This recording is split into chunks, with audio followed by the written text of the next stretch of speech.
Okay, so let's read through the Magus. The Magus, magician or juggler, the caster of the dice and the mountebank.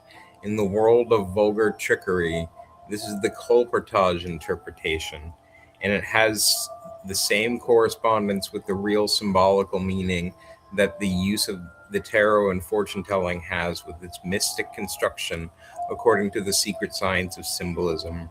I should add that many independent students of the subject following their own lights have produced individual sequences of meaning in respect of the trumps major, and their lights are sometimes suggestive, but they are not the true lights. For example, Eliphas Levi says that the Magus signifies that unity, which is the mother of numbers. Others say that it is the divine unity, and one of the latest French commentators considers that in its general sense, it is the will. This is a suggestive passage. I don't want to bias any potential viewers as to what this card means, given the fact that we're going to be working our way through the whole book. We're going to be working our way through more books because I would like this to be an educational stream as much as it is a tarot stream. But it is worth noting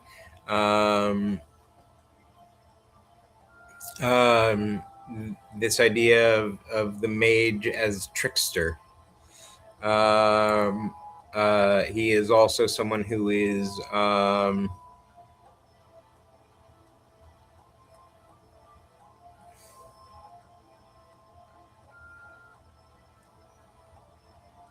what is he saying here? The caster of the dice.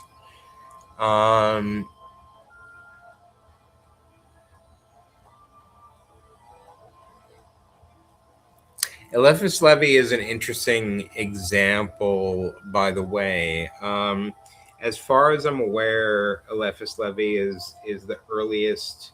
He's the earliest commentator on the tarot that I'm aware of that resembles the tarot as I understand it. But it's everything is one number off. Or one letter off, I should say. So it's not quite the tarot as I understand it, but it's recognizable. Also, there is a bit of a split between the French way of reading and the English way of reading. We'll get into that more if we ever get around to reading the Book of Thoth. And maybe if we decide to read Eliphas Levi, even though Levi's book is not so much about the tarot, it's more about ceremonial magic, and it has elements of the tarot. I'm just going to grab a cup of water before we delve into the High Priestess.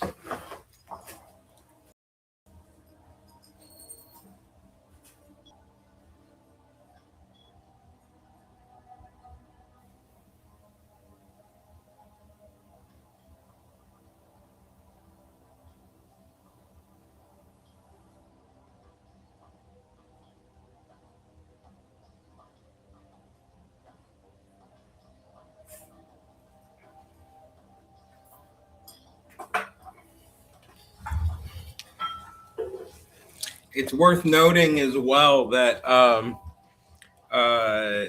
that gesture that the Magus is making, the hands above and hands down. Also, he has the magical weapons in front of him, being the cup, the sword, the pentacle, and the wand. Um, um, of course, the infinity symbol above his head as well.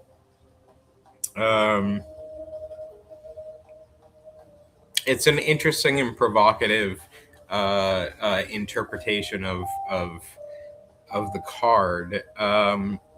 but it does conceal things, important things about the card. Um,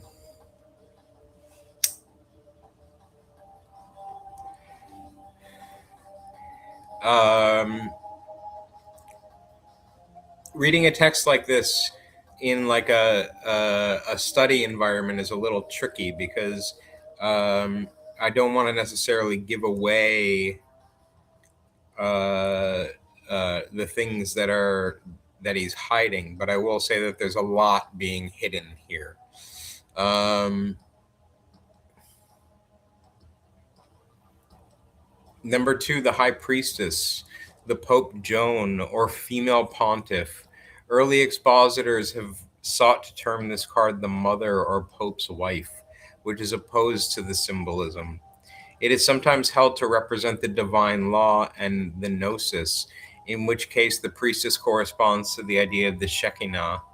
She is the secret tradition in the higher sense of the instituted mysteries. Um,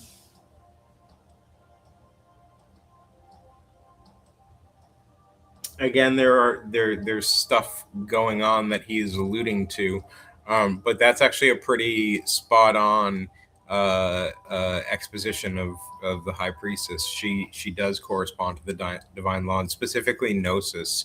When I read this card in readings, gnosis is kind of the the, the term or that I use most frequently. Let me pull up the High Priestess card because it's very evocative. Um,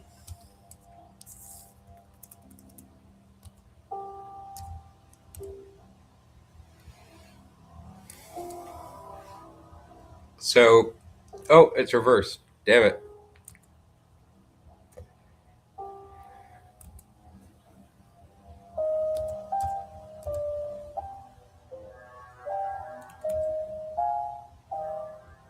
Um, so here she is. She's sitting between the two pillars of a Masonic temple. Um, they have names that elude me right now, and I don't want to attempt to construct them. She also has a triple moon headdress. This is significant um, for a variety of reasons. This does link her with Hecate, of course. Um, there is Kabbalistic symbolism happening here as well.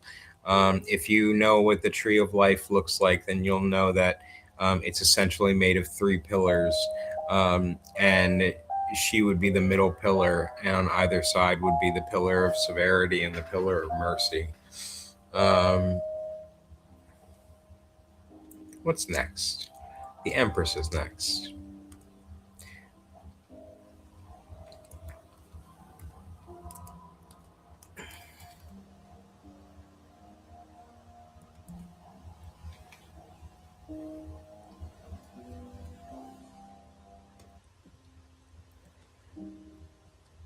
The Empress, who is sometimes represented with full face, while her correspondence, the Emperor, is in profile. As there has been some tendency to ascribe a symbolical significance to this distinction, it seems desirable to say it carries no inner meaning. The Empress has been connected with the ideas of universal fecundity and, in a general sense, with activity. In other words, it's mommy energy.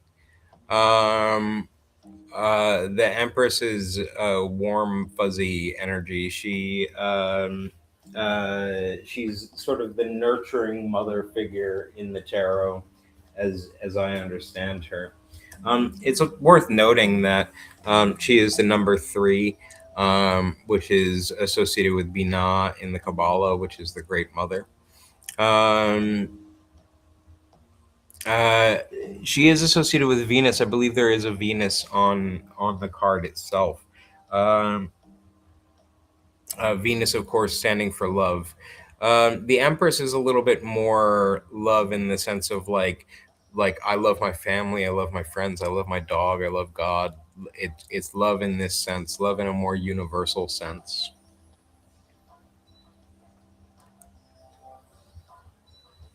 Now on to one of the most controversial cards.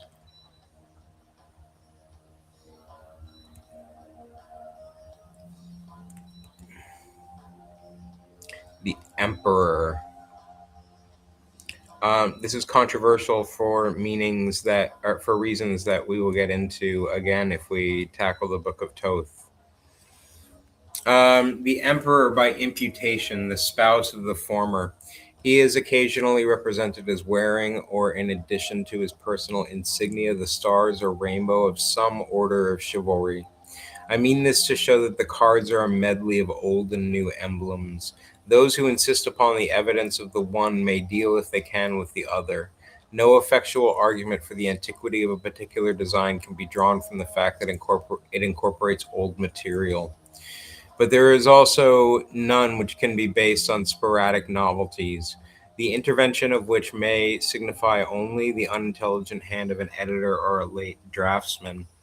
Um, Notice that he completely avoids talking about the emperor um, as a card. Instead, he wants to talk about the historiography of like how to date the cards.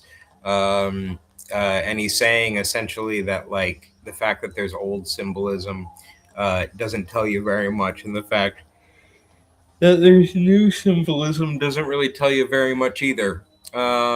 So which is an interesting way to approach this card. Again, I believe he will come back around and talk about this card in more depth.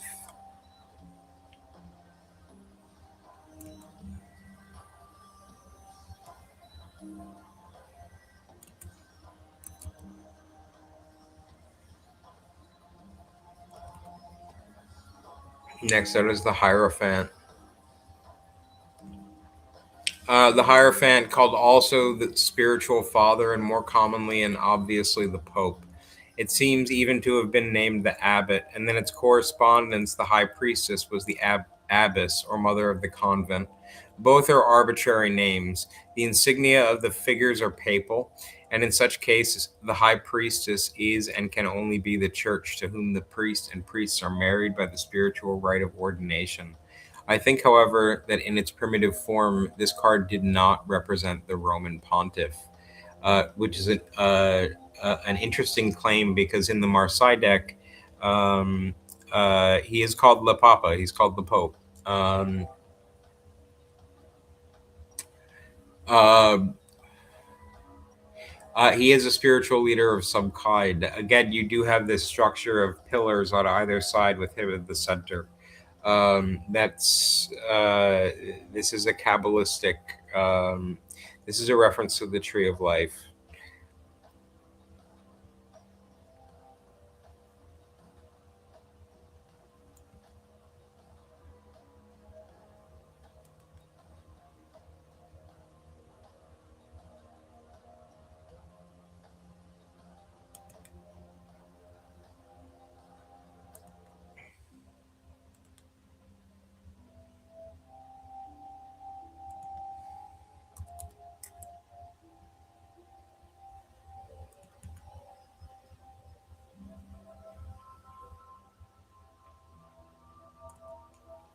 The lovers or marriage.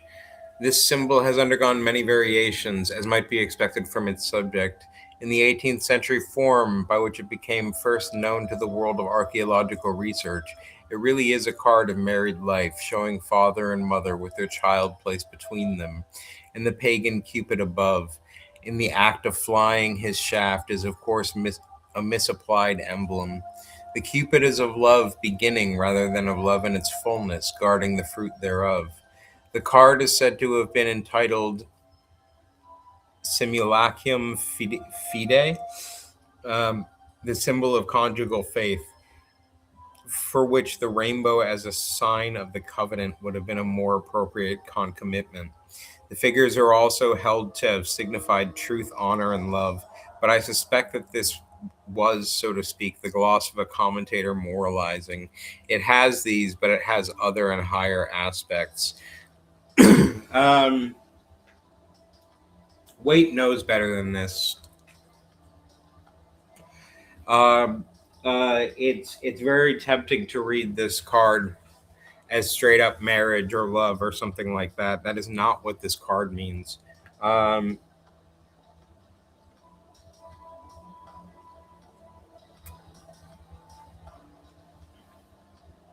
and I expect him to elaborate on that going forward.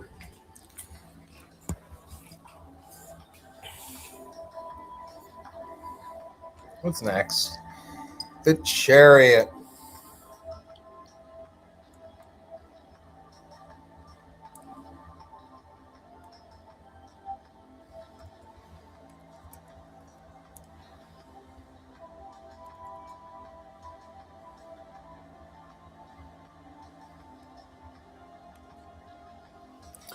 The Chariot. This is represented in some extant codices as being drawn by two sphinxes, and the device is in consonance with the symbolism. But it must not be supposed that such was its original form. The variation was invented to support a particular historical hypothesis. In the 18th century, white horses were yoked to the car.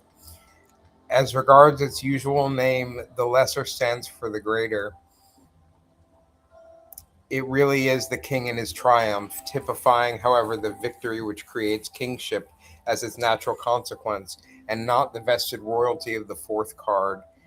M. Court de Gebelin said that it was Osiris triumphing, the conquering sun in the springtime, having vanquished the obstacles of winter. We know now that Osiris rising from the dead is not represented by such obvious symbolism. Other animals and horses have also been used to draw the Curus Triumphalis, as, for example, a lion and a leopard. What he's gesturing to here is the hypothesis that the cards go back to ancient Egypt. He's saying that the that people started drawing sphinxes to try and support that hypothesis, um, but he thinks that that's bullshit, and I too agree with him.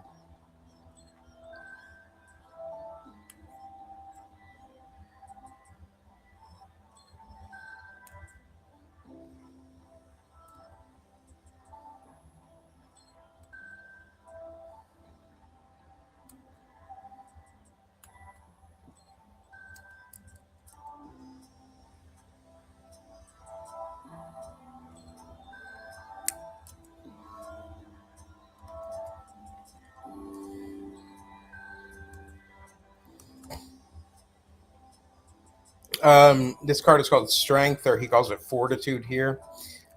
This is one of the cardinal virtues of which I shall speak later. The female figure is usually represented as closing the mouth of a lion. In the earlier form, which is printed by Court de Gibelin, she is obviously opening it.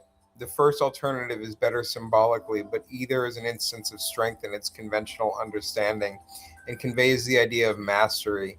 It has been said that the figure represents organic force, moral force, and the principle of all force. Um, kind of. She represents a sort of soft power. Um, magic is really what she represents. She represents magic, and he doesn't want to say that.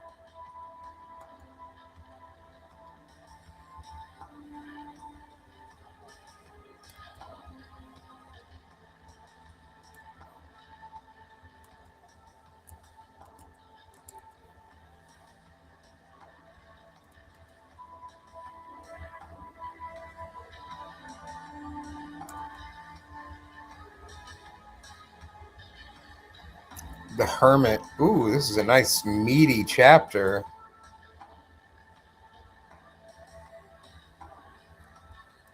Wow. Okay. The Hermit, as he is termed in common parlance, stands next on the list. He is also the Capuchin, and in more philosophical language, the sage. He is said to be in search of that truth which is located far off in the sequence, and of justice which has preceded him on the way. But this is a card of attainment, as we shall see later, rather than a card of quest. It is said also that his lantern contains the light of occult science, and that his staff is a magic wand. These interpretations are comparable in every respect to the divinatory and fortune telling meanings with which I shall have to deal in their turn. The diabolism of both is that they are true after their own manner, but that they miss all the higher things to which the greater arcana should be allocated. It is as if a man who knows in his heart that all roads lead to the heights, and that God is the great height of all, should choose the way of perdition or the way of folly as the path of his own attainment. Eliphas Levi has allocated this card to prudence, but in doing so has been actuated by the wish to fill a gap which would otherwise occur in the symbolism. The four cardinal virtues are necessary to an ideological sequence like the Trump's Major, but they must not be taken only in the first sense, which exists for the use of consolation of him who in these days of halfpenny journalism is called the man in the street.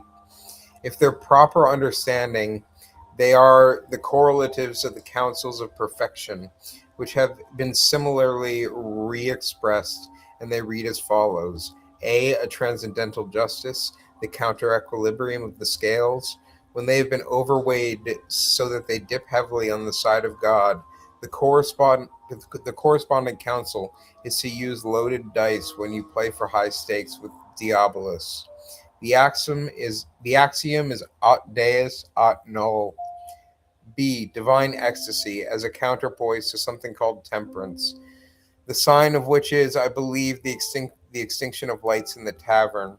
The corresponding counsel is to drink only of new wine in the kingdom of the Father, because God is all in all. The axiom is that man, being a responsible being, must get intoxicated with God. The imputed case in point is Spinoza. C. The state of royal fortitude, which is the state of the ivory and house of gold. But it is God and not the man who has become Turris Fortune, and out of that house the enemy has been cast. The corresponding counsel is that a man must not spare himself, even in the presence of death, but he must be certain that his sacrifice shall be of any open course the best that will ensure his end. The axiom is that the strength which is raised to such a degree that a man dares lose himself shall show him how God is found, and as to such refuge, dare therefore and learn. D. Prudence is the economy which follows the line of least resistance, that the soul may get back whence it came.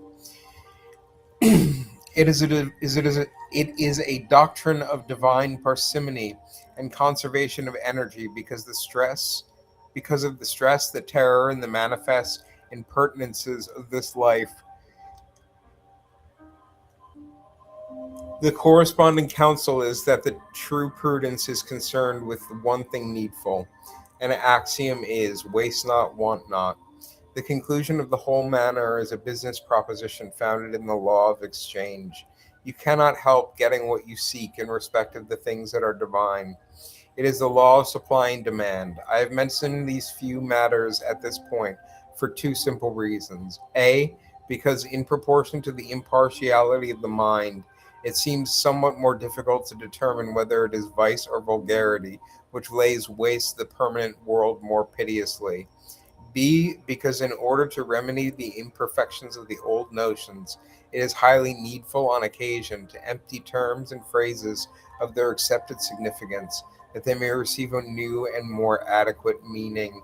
This is such a cryptic chapter to me. Um, I have no idea what Wade is getting at with respect to the hermit there. But one thing I will say is that the hermit is, of course, also the magus. They're the same person, um, which is germane to interpreting the cards. The hermit is he's a sort of ideological figure, right? You can't withdraw from society. It's not really an option. In the same way that the magus is a solo practitioner, you can't really be a solo practitioner.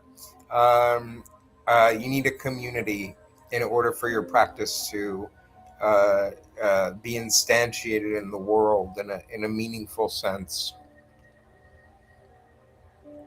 Um,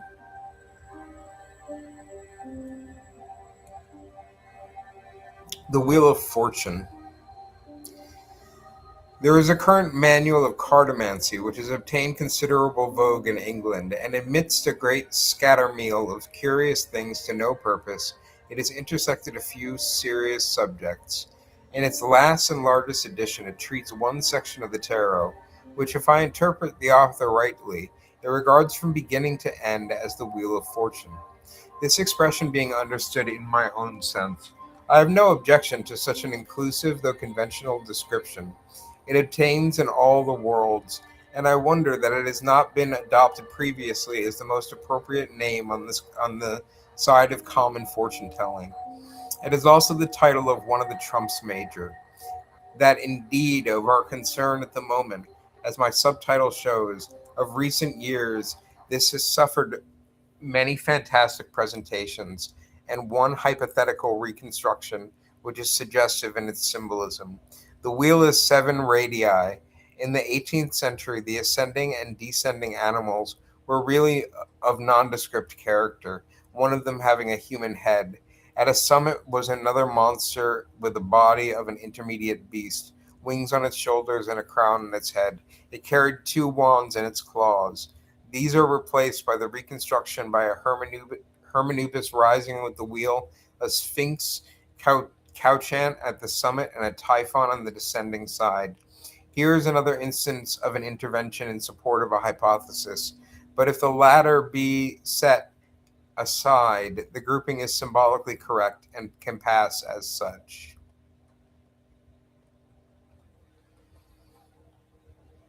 I'm going to pause there. That's 10 cards that he talks about. And again, somewhat cryptically. I see that there are two people in the comments. Does anybody have any questions, comments, concerns? If you want to lurk, again, that's cool. You are welcome here. If you want to bullshit, that's cool. You are welcome here. If you'd like a reading, I may be up for it. I am quite tired, however. So we're going to talk about the Wheel of Fortune. This is the 10th trump in the tarot, or the 10th card in the major arcana. I'm curious to see what take Rider-Waite gives to this. It's a very important card in some senses. In some way, there's not a lot to say about it when it comes out in readings, because it's just good luck and good fortune. But let's see what he says. The Wheel of Fortune. There is a current manual of cartomancy, which has obtained a considerable vogue in England, and amidst a great scattermeal of curious things to no purpose, has intersected a few serious subjects. In its last and largest edition, it treats one section of the tarot, which, if I interpret the author rightly, it regards from beginning to end as the Wheel of Fortune. This expression being understood in my own sense, I have no objection to such an inclusive though conventional description. It obtains in all worlds, and I wonder that it has not been adopted previously as a most common appropriate name on the side of common fortune telling. It is also the title of one of the trumps major. So he's saying that the whole tarot deck can be understood as a Wheel of Fortune. And then this one card is also titled the Wheel of Fortune. That indeed of our concern at the moment, as my subtitle shows, of recent years has suffered many fantastic presentations and one hypothetical reconstruction which is suggestive in its symbolism. The wheel has seven radii. In the 18th century, the ascending and descending animals were really of nondescript character, one of them having a human head. At the summit was another monster with the body of an indeterminate beast, wings on shoulders, and a crown on its head. It carried two wands in its claws. These are replaced in the reconstruction by a hermanubis rising with the wheel, a sphinx couchant at the summit, and a typhon on the descending side. Here is another instance of an invention in support of a hypothesis, but if the latter be set aside, the grouping is symbolically correct and can pass as such. So, again, in support of a hypothesis, the hypothesis that he's referring to is the hypothesis that the tarot goes back to ancient Egypt. He is sort of vehemently against this hypothesis, as am I. I think it's silly.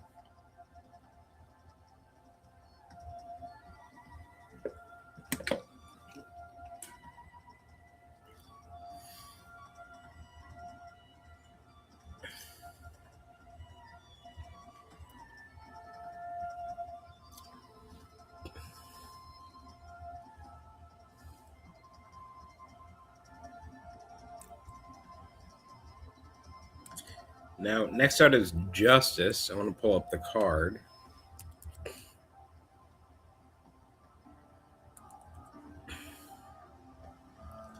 Are these cards dark? I feel like I need different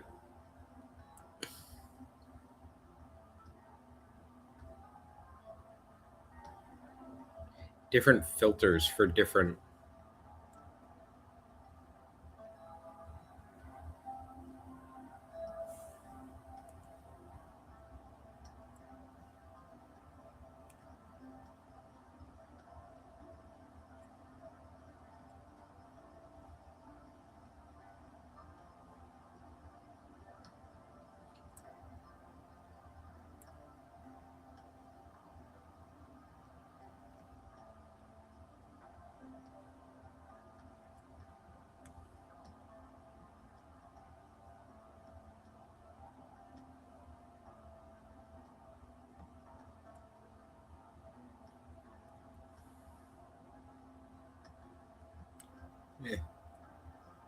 Pretty much the same.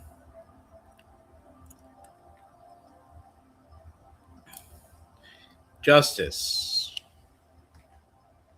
That the tarot, though it is of all reasonable antiquity, is not of time immemorial, is shown by this card, which could have been presented in a much more archaic manner. Those, however, who have gifts of discernment in matters of this kind will not need to be told that the age is in no sense of the essence of the consideration.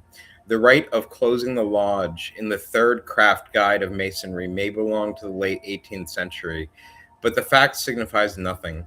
It is still the summary of all the instituted and official mysteries. The female figure of the 11th card is said to be Estrella, who personified the same virtue and is represented by the same symbols. This goddess notwithstanding, and notwithstanding the Vulgarian Cupid. The tarot is not of Roman mythology or of Greek either. Its presentation of justice is supposed to be one of the four cardinal virtues included in the sequence of the greater arcana. But as so happens, the fourth emblem is wanting, and it became necessary for the commentators to discover it at all costs. They did what it was possible to do, and yet the laws of research have never succeeded in extracting the missing Persephone under the form of prudence. Court de Gebelin attempted to solve the difficulty by a tour de force, and believed that he had extracted what he wanted from the symbol of the hanged man, wherein he deceived himself. The tarot has therefore its justice, its temperance, and also its fortitude, but owing to a curious omission, does not offer us any type of prudence, though it may be admitted that, in some respects, the isolation of the hermit, pursuing a solitary path by the light of his own lamp, gives to those who can receive it a certain high counsel in respect of the via prudentia. Now, of course, he's talking about the cardinal virtues: wisdom, courage, justice, temperance, and he's saying that they are represented within. They sort of have to be represented within the major arcana.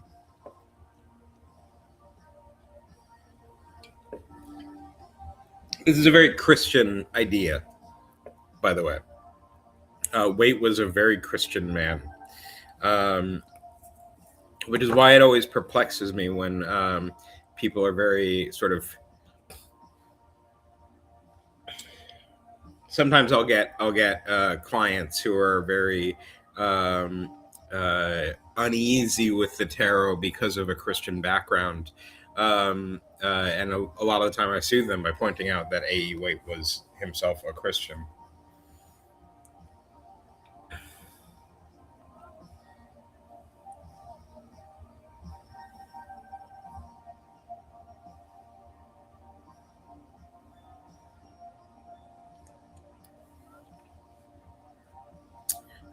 Next out is the Hanged Man.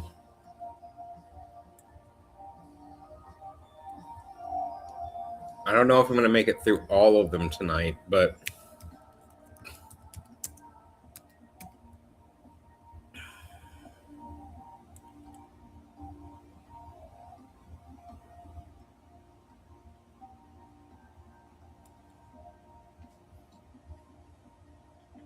this is the symbol which is supposed to represent prudence, and Eliphas Levi says, in his most shallow and plausible manner, that it is the adept bounded by his engagements, the figure of a man that is suspended head downwards from a gibbet, to which he is attached by a rope about one of his ankles. The arms are bound behind him and one leg crossed over the other. According to another, and indeed the prevailing interpretation, he signifies sacrifice. But all current meanings attributed to this card are cartomantis intuitions, apart from any real value on the symbolical side. The fortune tellers of the 18th century who circulated tarots depicted a semi feminine youth in jerkin, poised erect on one foot and loosely attached to a short stake driven to the ground. It's an interesting comment that he makes there. It's interesting that he writes this introduction as if everybody knows what's up with the tarot. If anybody's watching, I have no viewers right now, but if anybody's watching and has questions, I am quite literate of the subject.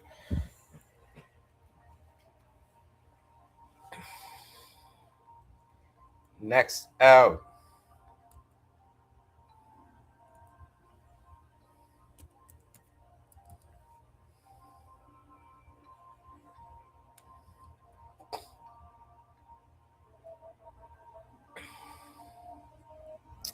Death. The method of presentation is almost invariable and embodies a bourgeois form of symbolism. The scene is the field of life, and amidst ordinary rank vegetation there are living arms and heads protruding from the ground. One of the heads is crowned, and a skeleton with a great scythe is in the act of mowing it. The transparent and unescapable meaning is death, but the alternatives allocated to the symbol are change and transformation. Other heads have been swept from their place previously, but it is, in its current and patent meaning, more especially a card of the death of kings. In the exotic sense, it has been said to signify the ascent of the spirit in the divine spheres, creation, destruction, perpetual movement, and so forth.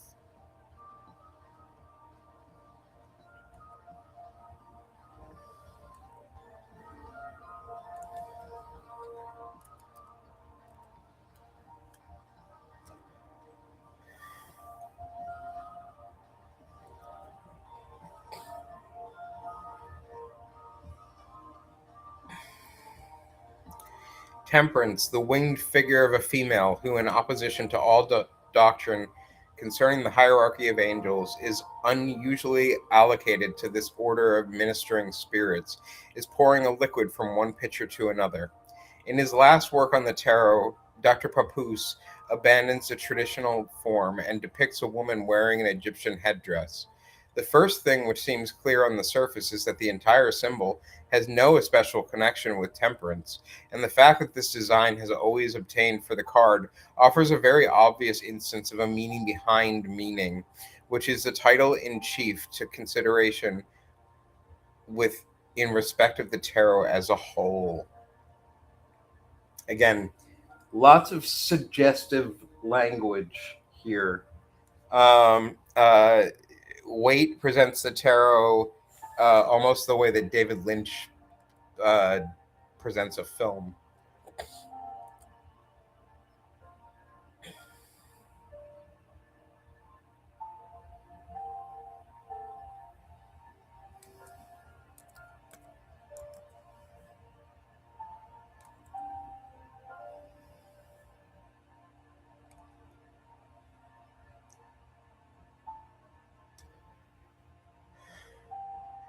The devil. In the 18th century, this card seems to have been rather a symbol of merely animal impudency, except for a fantastic headdress. The chief figure is entirely naked. It has bat like wings. The hands and feet are represented by the claws of a bird. In the right hand, there is a scepter terminating in a sign which has been thought to represent fire. The figure as a whole is not particularly evil. It has no tail. The commentators who have said that the claws are those of a harpy have spoken at random. There is no better ground for the alternative suggestion that they are eagle's claws. Attached by a cord depending from their collars to the pedestal on which the figure are mounted, are two small demons, presumably male and female. These are tailed but not winged. Since 1856, the influence of Eliphas Levi and his doctrine of occultism has changed the face of this card, and now appears as a pseudo Baphometic figure with the head of a goat and the great torch between the horns. It is seated instead of erect, and in place of the generative organs, there is the hermetic caduceus. In Le Tarot Divinoir of Papoose, the small demons are replaced by naked human beings, male and female, who are yoked to one another. The author may be felicitated on this improved symbolism. One thing I want to point out about the devil is that he is making the same hand gesture as the magus. The other thing is that it does bear a striking resemblance to the lover's card.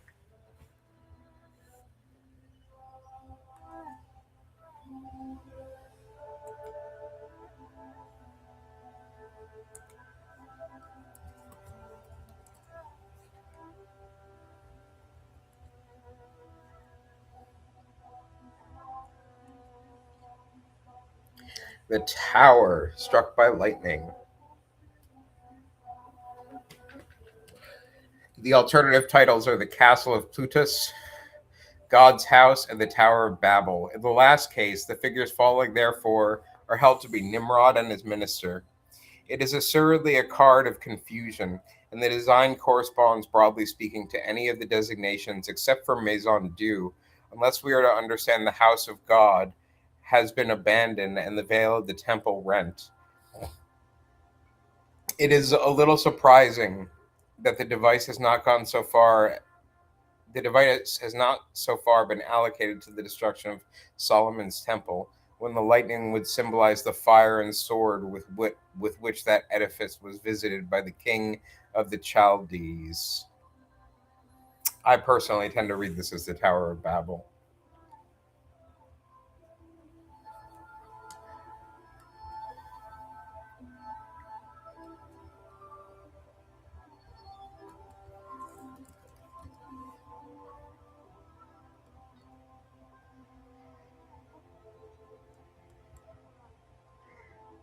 The star, dog star, or Sirius, also called fantastically the Star of the Magi. Grouped about it are seven minor luminaries, and beneath it is a naked female figure with her left knee upon the water and her right foot upon the water. She is in the act of pouring fluids from two vessels, like the temperance card, by the way.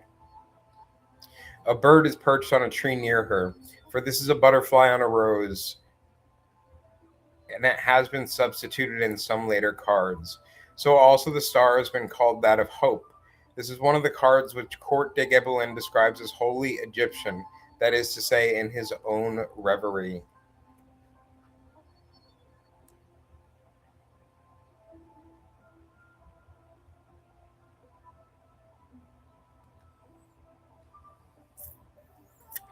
The moon is one of my favorite cards.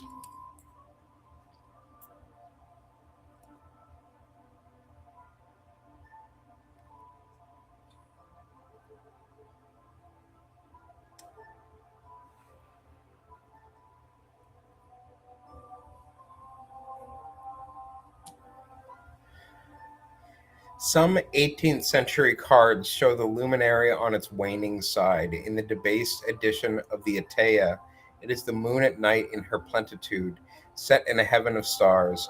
Of recent years, the moon is shown on the side of her increase. It is nearly all present in nearly all presentations. She is shining brightly and shedding the moisture of fertilizing dew in great drops. Beneath there are two towers, between which a path winds to the verge of the horizon. Two dogs, or alternatively a wolf and a dog, are baying at the moon, and in the foreground there is water, through which a crayfish moves towards the land.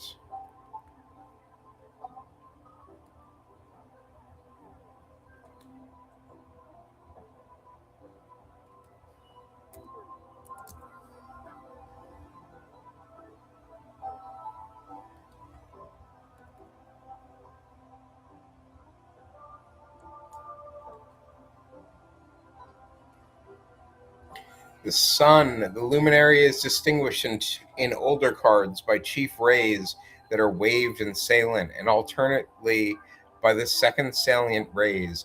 It appears to shed its influence on Earth not only by light and heat, but like the moon, by drops of dew. Court de Gebelin termed these tears of gold and of pearl, just as he identified the lunar dew with the tears of Isis.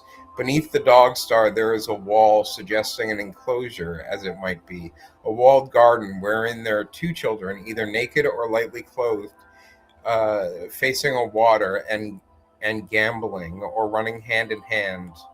Eliphas Levi says that these are sometimes replaced by a spinner, unwinding destinies, and otherwise by a much better symbol, a naked child mounted on a white horse displaying a scarlet standard.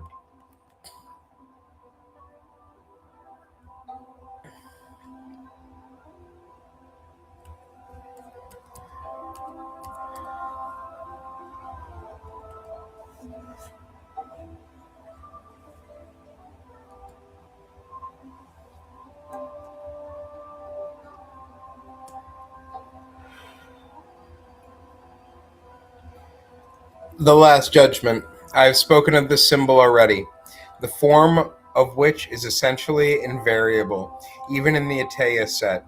An angel sounds its trumpet per sepulchra regenium, and the dead arise. It matters little that Atea omits the angel, or that Dr. Papoose substitutes a ridiculous figure, which is, however, in consonance with the general motive of that tarot set which accompanies his latest work. Before rejecting the transparent interpretation of the symbolism, which is conveyed by the name of the card and by the picture which it presents to the eye, we should feel very sure of our ground. On the surface, at least, it is and can be only the resurrection of that triad: Father, Father, Mother, Child, whom we have already met with in the eighth card. M. Borgiat hazards the suggestion that esoterically it is the symbol of evolution, of which it carries none of the signs. Others say that it signifies renewal, which is obvious enough,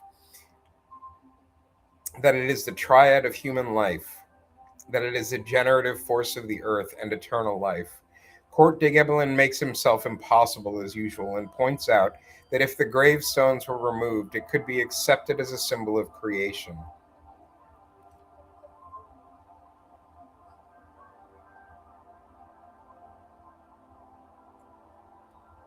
It looks like he moves on to the Fool next.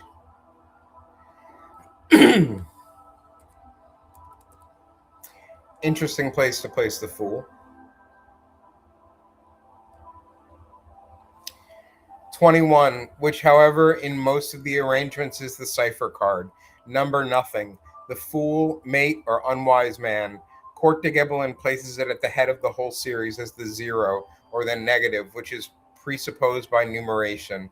And this is simpler, so it is also a better arrangement. It has been abandoned because in later times the cards have been attributed to the letter of the Hebrew alphabet, and there has been apparently some difficulty about allocating the zero symbol satisfactorily in a sequence of letters, all of which signify numbers. In the present reference of the card to the letter Shin, which corresponds to 200, the difficulty of unreason remains.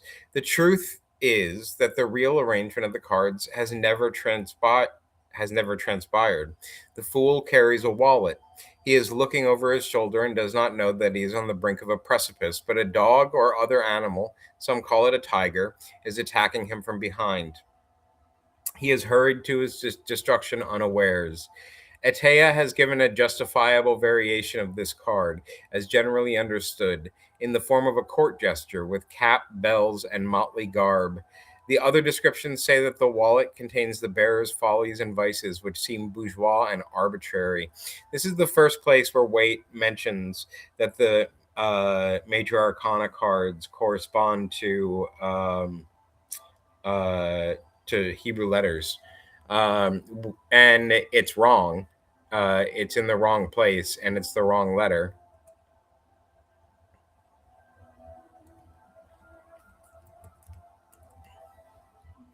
And he knows damn well too.